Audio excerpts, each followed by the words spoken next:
మోంతా తుఫాన్ అరటి రైతులను కోలుకోలేని దెబ్బతీస్తుంది. కృష్ణానది వరదలతో లంక గ్రామాల్లో వందల ఎకరాల్లో అరటి తోటలు దెబ్బతిన్నాయి. లక్షల లక్షల పెట్టుబడులు పెట్టి సాగు చేసిన పంట కళ్ల ముందే నేలపాలవడంపై రైతులు ఆవేదన వ్యక్తం చేస్తున్నారు. అరటి పంట నష్టంపై పూర్తి వివరాలు మా ప్రతినిధి రామారావు అందిస్తారు. కృష్ణానది వరదలు లంక గ్రామాల రైతుల్ని సగం నష్టపరిస్తే మోంతా తుఫాను పూర్తిగా నిండా ముంచినటువంటి పరిస్థితి ఉంది. 2 రోజుల పాటు మోంతా తుఫాను నేపథ్యంలో పూర్తి స్థాయిలో లంక గ్రామాల్లో ఈదురుగాలులు భారీ వర్షాల నేపథ్యంతో పూర్తిగా లంక గ్రామాల్లో వాణిజ్య పంటలన్నీ కూడా తీవ్రంగా నష్టపోయినటువంటి పరిస్థితి ఉంది. ప్రస్తుతం మనం కిష్కిందపాలెంలో ఉన్నాం. ఇక్కడ చూసినట్లయితే ఇది ఒక లంక గ్రామం. ఈ గ్రామాల్లో వాణిజ్య పంటలైనటువంటి ప్రధానంగా అరటి, కంద, పసుపు, బొప్పాయి వంటి తమలపాకుతో పాటు ఇలా రకరకాల పంటలు సాగు చేస్తుంటారు. చాలా ఖర్చు పెట్టి పెట్టుబడులు లక్షల్లో ఖర్చు పెట్టేసేసి పంటలు సాగు చేస్తారు. అయితే మోంతా తుఫాన్ నేపథ్యంలో ఈదురుగాలులు భారీ వేగంతో ఈదురుగాలులు వీయటంతో పూర్తిగా అరటి పంట మొత్తం కూడా నష్టపోయినటువంటి పరిస్థితి ఉంది. ప్రస్తుతం మనం విజువల్స్లో చూడొచ్చు. ఎక్కడికక్కడ ఇదైతే ఒక 5 ఎకరాల అరటి తోట. మోంతా తుఫాను నేపథ్యంలో ఈదురుగాలులు రావడంతో ఎక్కడికక్కడ మొక్కలు విరిగిపోయినటువంటి పరిస్థితి ఉంది. ప్రస్తుతం మనం అరటి గెలలు కూడా పూర్తిగా నేలపై పడిపోయాయి. అలాగే ఈ పంట అయితే మాత్రం ఇంకా పూర్తిగా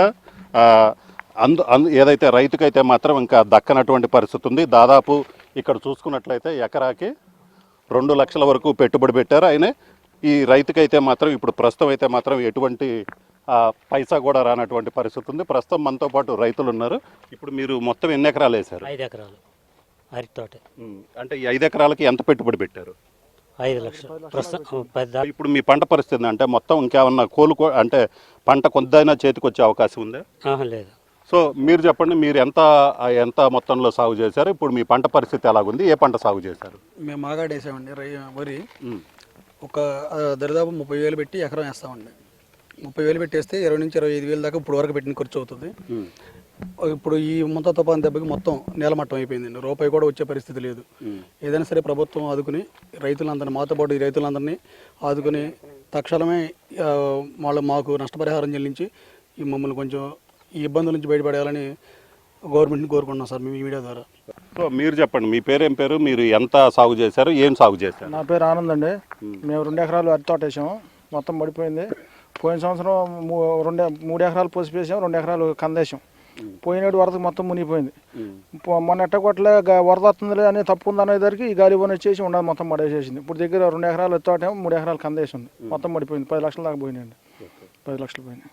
ఇప్పుడు పంట మీకు మళ్ళీ ఏమన్నా కొంచెం చేతికి వచ్చే అవకాశం అంటే ఇంకా మళ్ళీ ఇదవటంగానే ఏమన్నా ఉందా? ఏం లేదండి, మేము కౌలు తీసుకుని వెళ్తున్నాము. ఇప్పుడు ఈ చంద్రబాబు నాయుడు చేసిన రాంగ్ పని ఏంటంటే కౌలు రైతులకి ఏమో డబ్బులు వేయాల, సొంత పొలాలు ఉన్న వాళ్ళకి వేసాడు.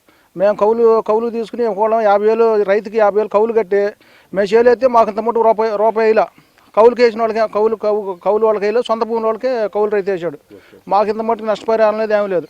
పోయినాడు మన చూస్తే వరదకి ఎట్టగొట్టలేదు, తప్పుకొని అనుకున్నాం. ఈ ఏడు ఇప్పుడు వచ్చేసరికి మొత్తం గాలి వాన వచ్చేసి మొత్తం పడేసేసి ఏమి తింటాక కూడా ఏమీ లేదు. ఇప్పుడు పరిస్థితి ఓవరాల్గా మీరు సాగు చేసినటువంటి పంటకి ఎంత పెట్టుబడి పెట్టారు? 10 లక్షల దాకా పెట్టామండి. 10 లక్షలు పెట్టాం. మొత్తం పోయినాడు 10 లక్షలు పెట్టాం, 10 లక్షలు పెట్టాం.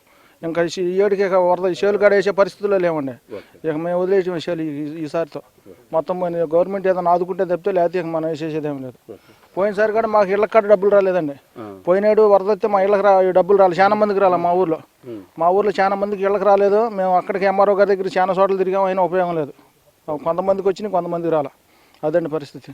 సో మీరు చెప్పండి, మీరు ఏ పంట సాగు చేశారు? మీ పంట పరిస్థితి ఇప్పుడు ఎలాగుంది?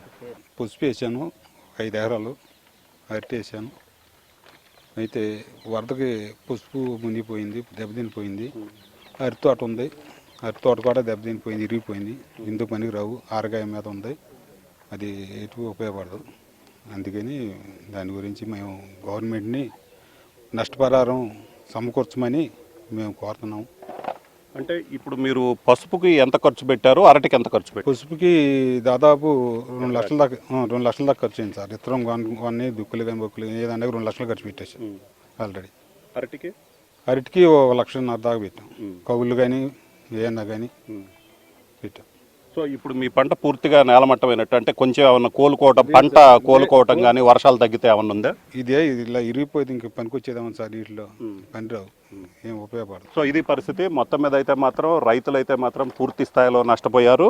ఇక పంట అయితే మాత్రం ఈదురుగాలుల దెబ్బకి పూర్తిగా అరటి చెట్లు ఏదైతే ఉన్నా అవి మొత్తం కూడా ఇరిగిపోయినటువంటి పరిస్థితి ఉంది. ఇక పంట అయితే మాత్రం చేతికి రాదు. లక్షల పెట్టుబడులు పెట్టినప్పటికి కూడా తమ ఏదైతే పంట అయితే మాత్రం చేతికి రాలేదు. అలాగనే గతంలో కృష్ణానదికి వచ్చినటువంటి వరదలతో సగం లాసిపోయాం. ఇప్పుడు చూసినట్లయితే మోంతా తుఫాను ఎదురుగాల నేపథ్యంలో మిగతా పంట కూడా నష్టపోవాల్సిన పరిస్థితి ఏర్పడింది.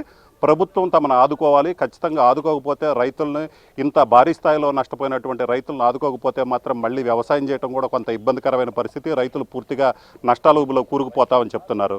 కెమెరామెన్ నాగరాజ్తో రామారావు, ఎన్టీవీ, కిష్కిందపాలెం నుంచి.